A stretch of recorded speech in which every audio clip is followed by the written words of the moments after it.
So we are here in Paris. We are entering the final push for the UN climate negotiations.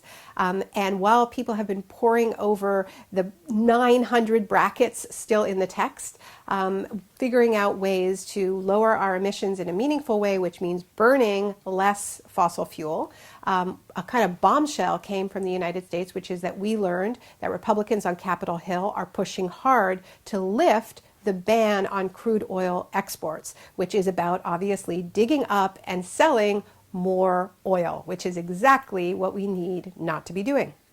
So this has a lot to do with one of the topics that's being debated a lot here inside and outside the summit, and that has to do with how smart and sane climate policies are being potentially undermined by a wave of new corporate-friendly trade deals, like the TPP, the Trans-Pacific Partnership, like TTIP, which is a huge new trade deal that's being pushed between Europe and the United States, and also a similar deal between the European Union and Canada.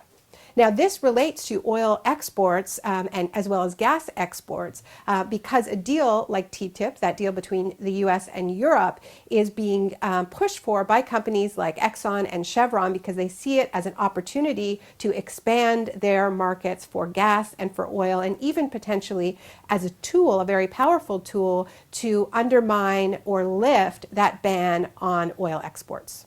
So traditionally, the worlds of trade and the worlds of climate haven't really spoken all that much to each other. They're sort of two solitudes. But they're coming together, and they're coming together because there have been a wave of trade challenges, of multinational corporations suing governments under existing trade agreements when those governments do the right thing in the face of the climate crisis. Germany's energy transition is facing one such challenge.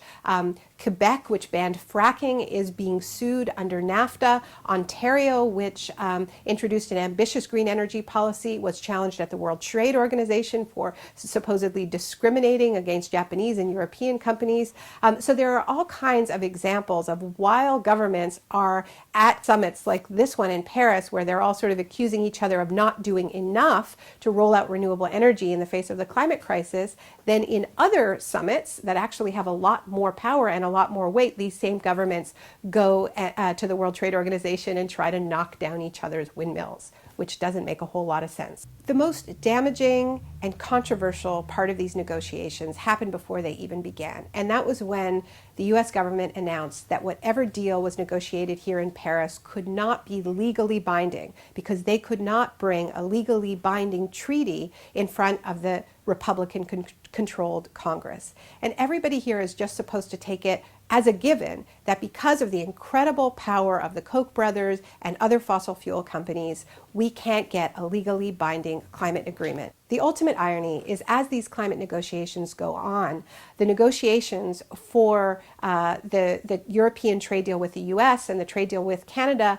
continue as well. And in those spaces, the fossil fuel giants are pushing very, very hard to have the most legally binding possible agreements that will allow them to sue national governments when they try to do the right thing. And actually, Jad, can you pass me? There's a quote that I just think sums it up so well, which is from Joseph Stiglitz, the Nobel Prize-winning economist. He memorably said, "Should you let a group of foolish lawyers who put together something before they understood these issues interfere with saving the planet?" We understand the issues now, and we're still doing it, and it's madness.